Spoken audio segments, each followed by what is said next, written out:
տալիս։ Ինչ։ Ժամացույցը մի պիտակրքի հարթությունն է, գիտեք։ Դուք կարող եք գալ և ձեր ձեռքով նրա սլակների տեղը փոխել։ Ինչպես ես քեզ զգում, Տիկ։ Ինքը ինչ է զգում։ Ասա։ Ժպտում է։ Դե սլակը դիր դրա վրա։ Ուզում ես ինքը ուրախանա, ժամացույցի սլակները դնես դեպ վերցրու այսպես, այսպես պտտիր։ Տխուր ես։ Ինչու։ Դե ժամացույցի սլակը տարտყության վրա։ Ոյ, հələ ցույց տուր։ Դե ժպտա իրա նման, ոնց ինչ է արել։ Ջղայն։ Իսկ ինչից է բարկացել։ Որ մաման վրա ջղայնանում էր։ Ցույց տուր ժամացույցի սլակները։ Եվ ինչ է սա ցույց տալիս։ Ոնց մեր պապին իմ ջրահասքրոմին բերում է և իմ սեղանը բերում է և իմ կոշկները բերում է և իմ մատիտները բերում է։ Եվ դու դրանից ինչ ես անում։ Ուրախած։ Ինչից ես ուրախած։ Ուրախացել եմ, որ ձմեր պապիկը ինձ բերելու է լուսավկարիով սիրուն խաղալիք։ Ինչ ես զգում, ասա։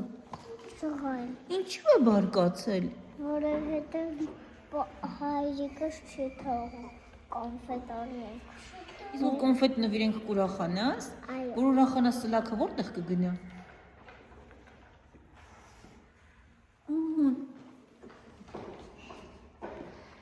Եվ ինքը ինչպես է իրեն զգում։ Խաղալիք ձմեր պապի։ Հա, ձմեր պապիկը խաղալիք է բերել, ինքը ինչ է հարել, տխրել է, թե ուրախացել է։ Ուրախացել է, ճիշտ է։ Մի հատ նայեք։ Այ, դա ո՞րն է։ Ուրախացել եք և ինչ է։ Այ, իսկ զարմանալու սլակը որտեղ էր, արի ինձ ուշի։ Այո, մեկը կարող ենք դնել ուրախության վրա, մյուսը զարմանքի, տար։ Նորոշվելուն պետք է գնա, բայց մի հատ ինչ-որ իրավիճակել է տեղի ունեցել։ Երբ մենք տեսել ենք ձմեր պապիկը բերել է մեր նվերները, ուրախացանք, զարմացանք, որ ձմեր պապիկը սխալմամբ է այդ նվերները բերել, ուրիշ տուն պետք է տաներ։ Այդ պահին ինչ կզգանք։ Կտխրենք, չէ։ Տխրեցինք, բայց մայրիկը եկավ և ասեց ձմեր պապիկը ձեր նվերները թողել է ձեր բարձի տակ։